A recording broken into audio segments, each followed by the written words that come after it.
नमस्कार सभी को। दोस्तों, integral coach factory ICF Chennai में एप्रेंटिस के लिए भर्तियां निकली हुई हैं, जो कि फ्रेशर और आईटीआई होल्डर दोनों के लिए होगी।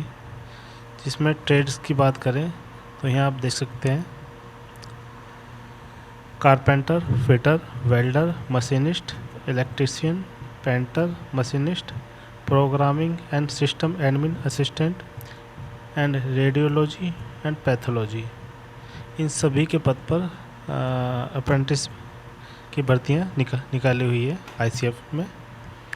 यहाँ अगर पद की बात करें तो 10th 12th और इसके अलावा 10th प्लस आईटीआई होल्डर्स के लिए अकॉर्डिंग टू पोस्ट इसमें भर्तियां निकली हुई हैं। और बात करें एज की तो अगर फ्रेशर हैं तो उनके लिए 15 से 22 के बीच उम्र होनी चाहिए। जो आईटीआई होल्डर हैं उनके लिए 15 से 24 वर्ष की एज होनी चाहिए। बात करें टोटल पोस्ट की तो इसमें 1010 पोस्ट निकली हुई है। यहाँ आप देख सकते हैं आवेदन शुल्क जो है वो 100 रुपये होगा। SC/ST और वुमेन और डिसेबल्ड पर्सन के लिए कोई शुल्क नहीं होगा। बात करें लास्ट डेट की तो 12 तारीख से इसके आवेदन शुरू हो चुके हैं। 12/7/2025 से 11/8/2025 तक इसको आप भर पाएंगे। इसकी वेबसाइट यहाँ दी हुई है, इसका लिंक आपको मैं वीडियो के डिस्क्रिप्शन में दे दूँगा, वहाँ से इसको डायरेक्टली आप आवेदन कर पाएंगे। चलिए इसके नोटिफिकेशन के बारे में जानकारी ले लेते हैं। यहाँ आप देख सकते हैं इंटीग्रल कोच फैक्ट्री चेन्नई, ठीक है। यहाँ आप देख सकते हैं 12/7/2025 सुबह 9:30 बजे से इसके आवेदन स्टार्ट हो चुके हैं। और जो क्लोजिंग डेट है वो 11/8/2025 शाम 5:30 बजे तक इसका लास्ट टाइम होगा। यहाँ आप देख सकते हैं फ्रेशर के लिए है और आईटीआई होल्डर के लिए है, दोनों के लिए है। दोनों ही इसमें आवेदन कर पाएंगे, आईटीआई होल्डर और नॉन आईटीआई होल्डर।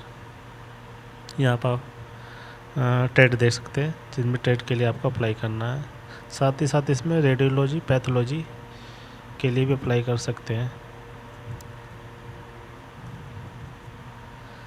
और यहाँ पर एक बार ये नोट कर लीजिएगा, candidate with higher qualification than 10th matric SSLC which degree diploma engineering degree and course complete act apprentice are not eligible to apply for act apprentice. अगर कोई भी व्यक्ति 10th-12th से ज़्यादा उसकी योग्यता है तो वो इसके लिए योग्य नहीं माना जाएगा।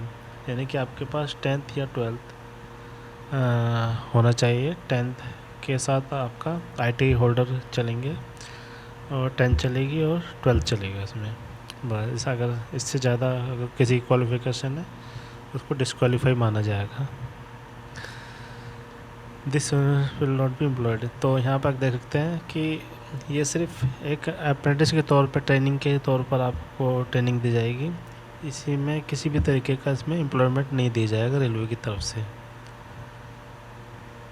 और ये सब पोस्ट है जो फिजिकली डिसेबल्ड होंगे, तो वो कैटेगरी आप देख सकते हैं कि कौन कौन इसको अप्लाई कर पाएगा। कारपेंटर के लिए ये सब कैटेगरी दी गई है, इलेक्ट्रीशियन के लिए ये सब कैटेगरी है। अगर कोई भी डिसेबल्ड पर्सन इसको अप्लाई कर रहा है तो वो कैटेगरी देख के इसको अप्लाई कर सकते हैं। और चलिए अब इसके बारे में यहाँ देख लेते हैं, एलिजिबिलिटी कंडीशन देख लेते हैं। तो ITI candidate should have complete 15 year of age and should not have completed 24 year of age. तो जो आईटीआई होल्डर है जिनके पास आईटीआई का डिप्लोमा है 10th प्लस आईटीआई, उनकी जो एज है कम से कम 15 साल होनी चाहिए और 24 से कम होनी चाहिए, ठीक है।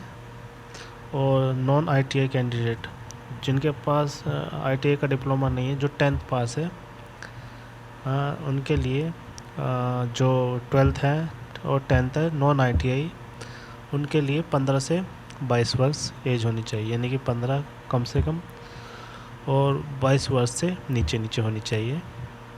इसके अलावा आप SC/ST को 5 साल के इसमें रिलैक्सेशन मिलेगा अगर आप SC/ST में आते हैं तो उनको 5 साल की उनको छूट दी जाएगी। और वहीं अगर OBC हैं तो उनके लिए 3 साल का रिलैक्सेशन मिलेगा। वहीं जो डिसेबल्ड पर्सन है उनके लिए 10 साल का रिलैक्सेशन इसमें दिया जाएगा। ठीक है। वहीं अगर इसमें डिसेबल्ड पर्सन है, डिसेबल्ड पर्सन SC/ST कैटेगरी में आता है तो उसमें आपको अलग से इसमें रिलैक्सेशन दिया जाएगा। यहाँ आप देख सकते हैं minimum educational qualification training period है। तो यहाँ पर देख सकते हैं फिटर, इलेक्ट्रिशियन और मशीनिस्ट शुड हैव, ये ITI होल्डर के लिए है, should have 10th with minimum 50% marks के साथ पास होनी चाहिए, with science and math under 10th 12th, यानी कि 10th में या 12th में आपके 50% mark with science and math ये सब्जेक्ट आपके पास होने चाहिए, अथवा इक्वलेंट या इसके बराबर कोई भी योग्यता हो। साथ साथ आपके पास नेशनल ट्रेड सर्टिफिकेट होना चाहिए, ITI का सर्टिफिकेट, जिस भी ट्रेड के लिए आप अप्लाई करेंगे। ठीक है। और ये ट्रेनिंग जो होगी आपकी 1 साल की होगी। ट्रेनिंग पीरियड यहाँ पर देख सकते हैं 1 साल की ट्रेनिंग पीरियड है। और यहाँ आपका कारपेंटर, पेंटर एंड वेल्डर, यहाँ पर आपका 10th मांगी गई है 50% मार्क्स के साथ अंडर 10th 12th, 10th या 12th आपके 50% मार्क होने चाहिए, अथवा आप, और साथ साथ आपके पास नेशनल ट्रेड सर्टिफिकेट होना चाहिए, यानी कि ITI का सर्टिफिकेट आपके पास होना चाहिए। ट्रेनिंग जो रहेगी वो भी इसकी 1 साल की रहेगी। और ये बात इसकी प्रोग्रामिंग है सिस्टम एडमिन असिस्टेंट की, इसमें आपका 10th with A minimum 50% marks and also process national trade certificate, इसमें आपका ITI का अपना सर्टिफिकेट होना चाहिए।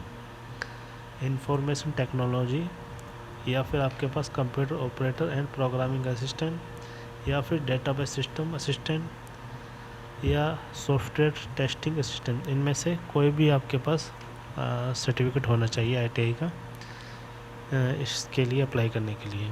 तो इनमें से कोई भी आपके पास डिप्लोमा हो, ITI सर्टिफिकेट हो, तो उसके लिए आप अप्लाई कर पाएंगे। इसकी भी ट्रेनिंग 1 साल की होगी आपकी।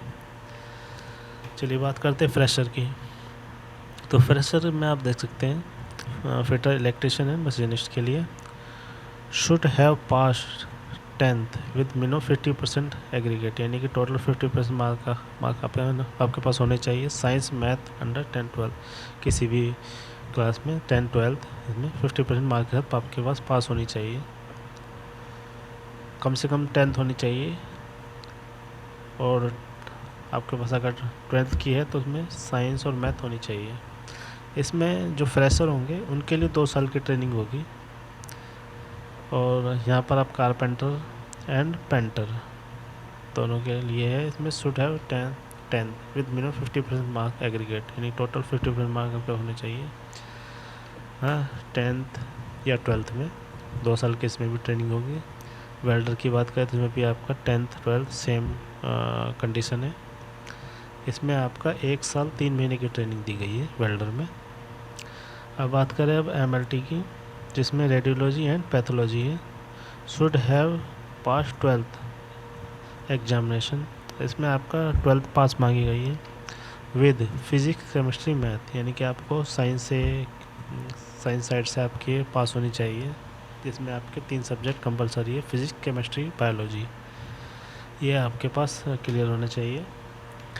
इसकी भी ट्रेनिंग 1 साल 3 महीने की होगी। ठीक है। चलिए अब यहाँ बात करते हैं स्टाइफंड की। जो भी कैंडिडेट सिलेक्टेड होंगे उनको जो स्टाइफंड दिया जाएगा, तो यहाँ आप देख सकते हैं फ्रेशर जो होंगे, जो नॉन ITI होल्डर है, उनके लिए जो होगा 6,000 पर मंथ होगा। और बात करें फ्रेशर जो 12th पास होंगे उनके लिए 7,000 पर मंथ होगा, दिया जाएगा स्टाइफंड। वहीं अगर ITI होल्डर हैं उनके लिए 7,000 पर मंथ है। तो ये आपको स्टाइफंड दिया जाएगा पर मंथ जब तक की ट्रेनिंग होगी, 1 साल या 2 साल, जिनकी 2 साल है उनको 2 साल तक दिया जाएगा। During the second year of apprentice training, there shall be increase of 10% in the prescribed minimum stipend. इनके भी 2 साल की है, यानी कि 1 साल के बाद 10% इसमें आपका इंक्रीज कर दिया जाएगा, जो भी आपको स्टाइपेंड दिया जाएगा। यहाँ आप देख सकते हैं हाउ टू अप्लाई करने के लिए आपको ये वेबसाइट दी गई है। इस वेबसाइट पर आपको आना होगा, ऑनलाइन आपको अप्लाई करना होगा। 12 से ये डेट आपकी दी गई है, जैसे कि आपको बता दिया था। इस वेबसाइट पर आकर अप्लाई करना होगा। यहाँ पर आपको रजिस्ट्रेशन करना होगा। सबसे पहले इंडिविजुअल रजिस्ट्रेशन ID मिल जाएगी, पासवर्ड आपको जनरेट करना होगा। उसके बाद आपको टोटल फॉर्म आपको फिल करके 100 रुपीज़ का आपको पेमेंट करना होगा। ठीक है, पेमेंट करने के बाद आपको जो रेफरेंस सीट होगी वो अपने पास रखनी होगी, वो आप अपने पास रख लीजिएगा सबमिट होने के बाद। और जो कम्युनिकेशन किया जाएगा, जो सिलेक्शन होगा, इसमें आपका जो आप ईमेल ID रजिस्ट्रेशन कराएंगे SMS के थ्रू भेजा जाएगा, जो आप मोबाइल नंबर इसमें डालेंगे। तो ये कंफर्म कर लीजिएगा आपकी ईमेल ID और फ़ोन नंबर दोनों एक्टिव होनी चाहिए, क्योंकि जो भी सिलेक्शन होगा उसके मेल और मैसेज के थ्रू बताया जाएगा कैंडिडेट को। और सिलेक्शन जो मेथड होगा वो आपका 10th की परसेंटेज के आधार पे होगा। ठीक है,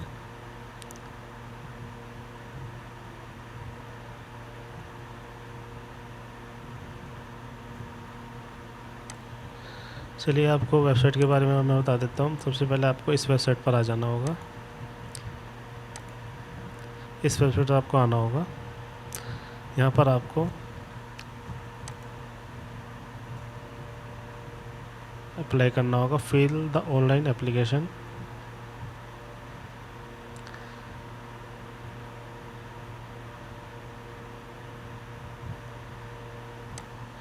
अब यहाँ पे आपको ये नज़र आएगा। तो आप क्या है, सबसे पहले तो अगर आपके पास ITI होल्डर है तो आप इस पर क्लिक करेंगे। अगर आप फ्रेशर हैं तो आप इस पर क्लिक करेंगे। तो मान लीजिए आप फ्रेशर है तो आपको इस पर क्लिक करना होगा। ये आपको सारी डिटेल भरनी होगी। तो यहाँ पर आपके देख लीजिए, यहाँ पर पर्सनल इन्फॉर्मेशन, कॉन्टैक्ट इन्फॉर्मेशन। अगर डिसेबल्ड पर्सन है तो उनको ये स्टेज भी फिल करनी होगी। यहाँ पे आपके क्वालिफिकेशन है, यहाँ पर देखते हैं प्रोसीड टू OTP। सारा जो आपका फॉर्म फिल हो जाएगा, उसके बाद OTP आपको कंफर्म करना होगा भरने के बाद। उसके बाद आपको पेमेंट करनी होगी। तो यहाँ पर देखते हैं, यहाँ पर आपको फ़ोटो भी लगाना होगा। अभी जो चीज़ भी इसमें रिक्वायर है वो आपको डालनी होगी। जैसे कि आप देख सकते हैं यहाँ पर अपना नाम, father name, mother name, nationality Indian, residence आप तमिलनाडु के हैं या नहीं, ये आपको फिल करना होगा। नो है तो नो कर दीजिएगा। Whether father mother railway employee, तो अगर आपके फादर या मदर रेलवे एम्प्लॉई है तो आप यस कर देंगे, वरना आप नो कर देंगे। ठीक है, whether registered with Tamil Nadu employment exchange, अगर आप तमिलनाडु के स्टेट में एम्प्लॉयमेंट एक्सचेंज में रजिस्ट्रेशन किया है आपने तो यस कर देंगे, वरना आप नो कर देंगे। कम्युनिटी यहाँ पर आप बता देंगे आप किस कम्युनिटी से हैं। जनरल है तो जनरल भर देंगे, डेट ऑफ बर्थ डाल देंगे आपकी जो भी है। ठीक है, फिजिकली चैलेंज है, नो। ठीक है, मेल फीमेल ट्रांसजेंडर जो भी है आपको भर देना है। और यहाँ पर आपका आधार नंबर, पैन नंबर कंपलसरी नहीं है, तो आप पैन नंबर अगर भरना चाहते हैं तो भर सकते हैं, वरना आधार नंबर आपको डालना होगा। आइडेंटिफिकेशन मार्क डालने होंगे, जैसे आपके शरीर में कोई भी कट मार्क हो, चोट का निशान हो या तिल का निशान हो, 2 मार्क इसमें डालने होंगे अलग अलग। तो इस चीज़ का आप ध्यान रखें। अगर इसमें कोई आपको परेशानी आता है तो मुझे आप बता सकते हैं, मैं आपको पूरा फॉर्म भर के बताऊँगा। और इसी तरीके की जानकारी के लिए आप हमसे जुड़े रहें। धन्यवाद।